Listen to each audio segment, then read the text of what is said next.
Monsieur le ministre de la Justice, je voudrais alors que vous avez soumis à notre appréciation.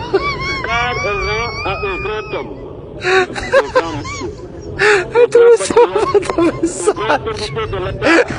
M. Karim Wade, sa dignité qui lui a été confisquée par les staliniennes. Monsieur le ministre de la Justice, je vais voter cette loi. Car elle corrige des torts qui n'auraient jamais pu être commis si on avait écouté les leçons du président Abdoulaye Wade. La démocratie sénégalaise serait obtenue de terre. Le président Abdoulaye Wade, qui toute sa vie lui a placé le droit de l'homme au début, au centre et à la fin de sa pratique. Monsieur le ministre de la Justice, je voterai cette loi pour que l'image de notre pays, le Sénégal, ne soit plus écornée. Je voterai cette loi pour que notre cher pays, le Sénégal, soit cité parmi les nations où les droits de l'homme sont respectés. Enfin, monsieur le président de l'Assemblée, monsieur le ministre de la Justice, je voudrais vite donner cette loi parce que je veux rejoindre ma place derrière. Les gens ne me prennent plus. Car je pense qu'on donne le débat causé par la crise à Karim Wade. Séparé de ses enfants orphelins, de ses pères, de sa mère, de ses amis et de ses frères de parti.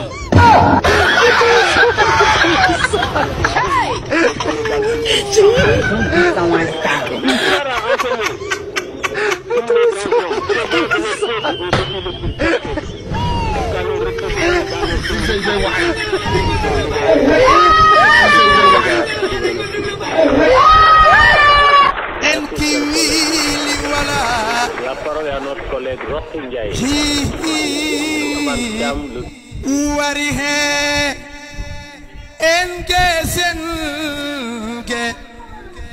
Mattagiti tardagiti wattagiti banko manko ajanko matbus kalbus dalbus.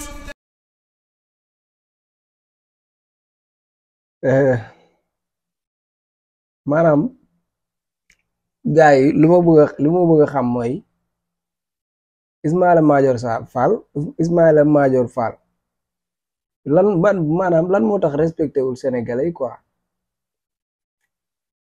En tant que ministre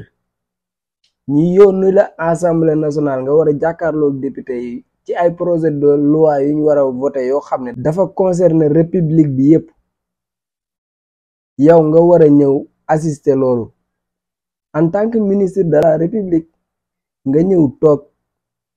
di nelaw yow député yi wax nañ ba pare mais est-ce que liñ doon wax yow xam nga ko quoi parce que sa nelaw yi dafa yàgg nag.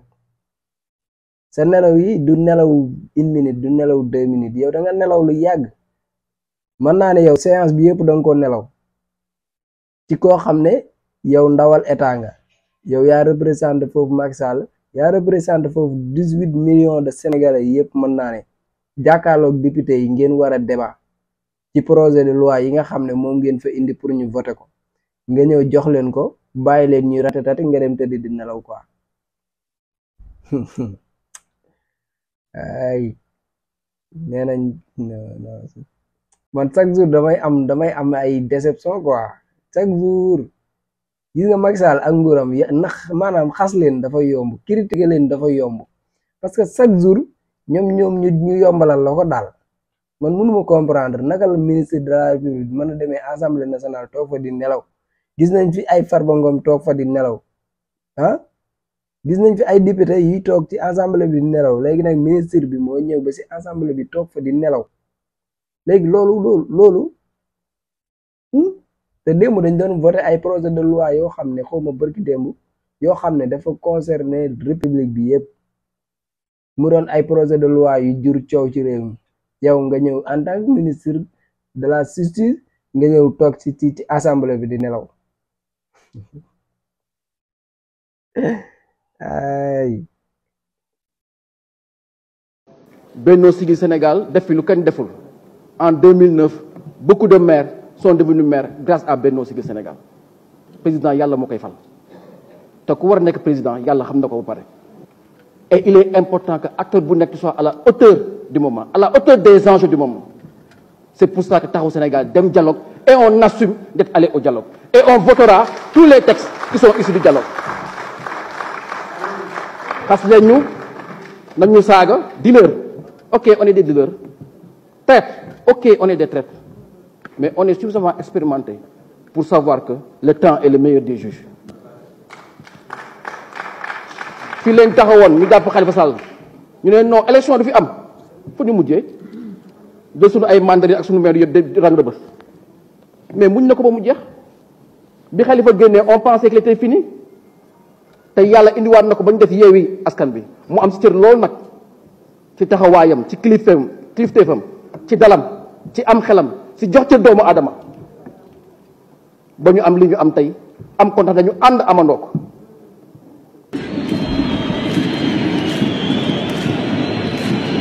Nit bu comportement génné ci mom dignité génné ci mom courage génné ci mom dara def ko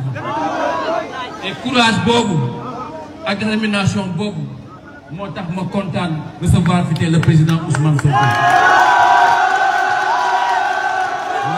waye nak président ginnaw yalla ma melni yama xagn mairie bi de ginnaw yalla ma melni yama xagn mairie bi de ginnaw yalla ma melni yama xagn mairie bi de ginnaw yalla ma mel ni yaa ma xañ mairie bi de loolu moom fële moom la ko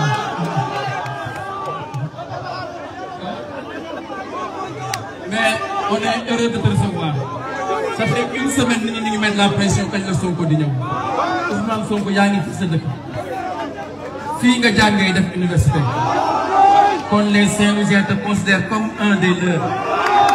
fii nga bokk fii nga dëkk sunu doom nga sunu frère nga kon bienvenue à Saint-Louis président Ousmane Sonko. Aba Mbaye moom tamit nee na yéeyaay jàpp na ne instant bi bambaam maasi na ba mu war a mën a taxaw di classe Ousmane Sonko di ko def morom. Aba kii du yow xanaa du yow yaa fi doon taxaw nga ne Ousmane Sonko moo la xañ mairie bu Ziguinchor bu fa jaaroon da ngay gañe ñàkk ñëw gam fa ñàkk ñëw moo tax amoo fa dara mu ñëw fa nga doon député. Tey nga mun a taxaw tey nga mun a taxaw fàtte démb waaye nag li Ablaye Wade waxan rek gone moom bu réewee ñu fàttali ko ñongal baayam comme nag dangaa fàtte ne président Ousmane Sonko ginnaaw yàlla moom moo la fal ñu fàttali la ko ca ba ngay soxla danga ko nanguloon ne ko nag ginnaaw yàlla yow yaa ma xañ mairie bi mu sarax la ñëw fa nga doon député nga dem ba assemblée nationale nga woor ko loolu doyul nga taxaw ne yéeyaay dangay ñàkk ngor taxaw naan fii nangam yàllaay fare dëgg la waaye yow ak say morom seenu palu ci loxo président Ousmane Sonko la ko yàlla jaarale da ngeen dul fay naar ba xorom nag yéen waa PDS ak yéen waa xawma seen parti boobu nu mu tuddati man parce que seen parti yooyu sax duma ko jàpp yéen waa Khalifa Sall rek pour muy leer yéen ñooñu ñëpp ay workat ngeen yéen ñëpp ay jaam ngeen yéen ñoo ñëpp ay baadoole ngeen tey ngeen mën a taxaw dem di dialogue ak Macky Sall pour seeni ay propre intérêt yéen yi ñi man politique bu Sénégal man vraiment askan bi message yi ñu leen di lancer lan moo tax duñ ko jël chaque jour askan bi di leen won ne leen doyal nañ ci genre politique yi ngeen di def politique gu wor ak fen doyal nañ ci politique gu teg xel ak njuj njaaj doyal nañ ci mais doo leen dégg te ñàkk a dégg moo waral ba léegi ngeen nekk ci seen tappale yooyu yaakaar ne ci ngeen mën a amee li ngeen di bëgg yéen bu leen yàlla natoo ba ay élection fekkaat leen fii ci biir réew mi bu boobaa ngeen xam ne doonoo leen ci dara bu boobaa ngeen xam ne yaasa bi doo leen ci soble yaakaar ngeen ne nag war président Ousmane Sonko dem di dilo gi moo leen di may li ngeen di bëgg da ngeen di nax seen bopp doo leen mës a am li ngeen bëgg mukk tànk li askan bi bëgg nekkoo leen ci te yéen askan bi ñoo doyal ci yéen gis nga bu leen yaakaar ne askan bi dafa doyal ci Macky Sall APR Benno Bokk Yaakaar déedéet képp kuy yëngu ci xeetu politique bu salte bii ñun ñoo suur ci yow seen xeetu politique bu salte bu bon bii ngeen di def moom ci askan bi ci loolu lañ doyal ñu ne président Ousmane Sonko rek moom moo ñu tooñ te moom it xolam moo koy tooñ parce que moom képp ku muy àndal daf lay def comme boppam te fekk na